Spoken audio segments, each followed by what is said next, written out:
Now, this is quite a controversial subject. We're very interested to know what you think. But maybe it's a conversation that needs to be had. Possibly. We do warn you that you may be offended by this, particularly if you are overweight. Or it might be something that some people think but are too afraid to say. But the lady we're talking to isn't. Imagine you're applying for a job and you're refused the position because of your weight. Well, that's what our guest thinks needs to happen in order to get the country in shape. There she is. That's Samantha Yardly. Well, she's a fitness writer. She is, and in a recent vlog, she said that she believes life should be made as difficult as possible for people who are obese. And you're saying that, Samantha, because you're saying that it should be made difficult because they've got to lose weight, and that's the reality. You're just trying to force them into that mindset. Now, even though, and I'll say this, and I'll preempt this whole conversation we're going to have here, that there will be a lot of people mortally offended by this, and there'll be people who will be hurt as well. But is this sort of medicine that you think you have got to dispense and has to be swallowed? That's correct. Yeah. I think if you're obese, you literally knock at least 8 years off your life, and that's considered conservative. And I think we're all creatures of habit. We all take the path of least resistance. We need to just make it more inconvenient to be obese. Well, could I just say, you know, you're a fitness writer, and you obviously keep very fit and whatever. I try to. But maybe other people try to, or maybe they just can't. Maybe they just are not Samantha Yardly. They haven't got the mindset, they haven't got the means, they just haven't got the motivation. Maybe they've got an illness. Yeah, it's underlying health. Yeah, and they just can't be you. I don't think you necessarily have to have, you know, like six-pack abs or work out every single day. It's a lifestyle choice. You need to just eat a little bit less, move a little bit more. It's just a calorie deficit that you need to implement, and eventually that's going to create like a physical change.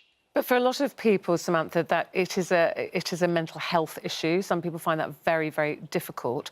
So where would you stand when do you make that instant decision if you were wanted to employ somebody, when somebody walked into that interview and you consider them to be overweight? Do you make that decision instantly before you've even talked to them? I think we all do to an extent. I think we're all judged a little bit on how we look. And I think I certainly wouldn't judge someone for being a little overweight. I've certainly been a little overweight myself. But I think if someone who was extremely obese, I would probably make the assumption that they, like you say, perhaps were lacking in self-esteem. Maybe they had the wrong lifestyles, they overate. I would say that there was an underlying problem. But why would that make them? Why would that make them unemployable, in your opinion? I think if you look at the facts, people who are obese, they take off nearly twice as many days off than those people within a healthy weight range for a start. That's going to have a financial implication. And also, I think from personal experience, having been larger, you are more lethargic and you're more lazy. Which I know lazy. I think lazy, Samantha, is the word. Lazy might be a bit strong. Yeah, well, you know, you've said it now, but I think that word, will offend a lot of people. Why do you decide or believe that people who are overweight are lazy? I think you know for a fact that someone who's obese, they're not going to be out running every morning. Like I said, from personal experience, I know that you are more lethargic. You don't have the energy that you have when you're a healthy weight range. That is just a fact. There's so many studies into how productive people can be at certain weight ranges. And when you get to the obese stage, you are lacking in productivity. Like, there's so many studies on that. You talked about, weight ranges there and size ranges. So you look like you're very slim. What size, say, dress size would you be? I've got a bit of a lockdown belly at the moment. I'll be the first to admit I'm probably a size 10. OK, so you're a size 10. What then in that weight and size range would you consider to be overweight and somebody that you would consider to be lazy? What size would you go up to that you think is acceptable, and over that it's not? Yeah. I know that this is going to get me into trouble, and I'm sorry in advance. I would say maybe arguably a 6 is a bit too small, perhaps, but like 6 to, say, 16. I think when you reach sort of 18, you need to be making some lifestyle changes. So anything over 60, anything over a size 16? It's generalising. I know there's going to be anomalies that get me into trouble, but yes. but Samantha, it's going to get you into trouble because we now live in an age. I know you're trying to say there is a health message here, but we live in an age where body shaming, whether you're too thin or whether you're too big, is just regarded as not acceptable. And you've basically said to us today, and let's just get it clear, that you would choose a thinner person over a fatter person every time for a job. And you go further than that because you say that whether we all admit it or not, most of us think like that as well. That's what you're saying. Yeah, I mean, I think that there's certain subconscious processes that we all make before we actually speak to someone. And I'm not trying to encourage people to judge people on physical sort of the way that we look, but I do think that.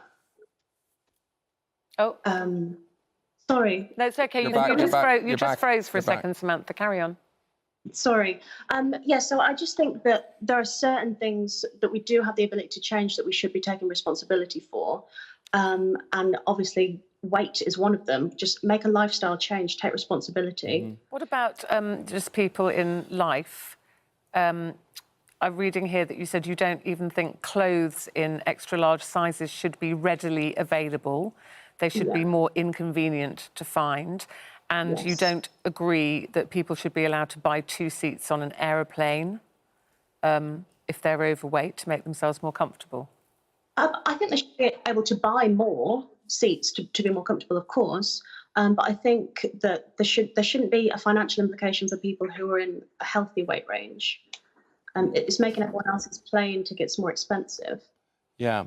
I think life must be difficult enough for people who are big without not having a choice in shops. I mean, that seems to be incredibly cruel. And when you were talking about choosing a slimmer person over a bigger person for a job, I thought that may have been discriminatory. But we've spoken to our employment lawyer, Amanda Lennon, who was on the show yesterday, and she says within the UK there's no actual law, and this is just for the viewers at home to take this on board, there is actually no actual law prohibiting discrimination on weight, which surprises me. But if the weight is caused by a medical condition that falls within the Equality Act, then that could be a disability discrimination. So just viewers, from us to you, just to highlight, that really surprises me that you can discriminate on weight. Yeah, I mean, you said, Samantha, you believe probably a lot of people do agree with you, they just don't want to say it. And do you think that that could be the case with employment, that there are employers who would make that discrimination, they just don't admit it, they just tell you haven't got the job? Exactly. They just wouldn't. There is a big financial implication to taking on obese people. They literally take off twice as many days than people who are considered slimmer. OK, if you were in charge of the NHS then, or you were giving advice, if we had you as a fitness expert on our programme, what would you say to anyone who's overweight? They know they're overweight. And they're struggling. And they're struggling, and maybe they're massively overweight. What would you say to them, Samantha? I think it's a difficult pill to swallow, but take responsibility and just start just eating a little bit less and moving a little bit more, and you will literally add years to your life. And if that's not enough of a motivation for yourself from like a selfish perspective, think about the people around you. If you have children, those who love you, they want you around. And Samantha, do you believe, I think a lot of bigger people may say, I may be big, but I'm healthy or I'm fit. Do you believe that's a non sequitur? I believe that there are really fit people who are carrying a little bit more weight, absolutely. But I think if they were to lose weight and slim down, they could be exceptional. OK. Samantha Yardly, thank you very much indeed. Thanks, Samantha. Thank you, Samantha. She's on and she's talking about she won't work with fat people or would hire a thinner person over a fatter person. You will have your say on this throughout the programme as well. It may be harsh. Is it true? Is it a fact of life? Or should we just be much more tolerant overall? I mean, some of your comments coming in already. Claire says, what a horrible lady. I'm overweight due to medical reasons, but my sick record is far better than a lot of my slimmer colleagues. So she's saying she hasn't taken a lot of time off work. But I think Samantha's talking about generally, if you can control, if it's within your remit to change your weight and your size. But I think it's very controversial, and it's yeah, I'm sure you have a lot to say about that. Maybe we'll have Samantha back on again, and we'll have people who are bigger, maybe to challenge her on what she thinks.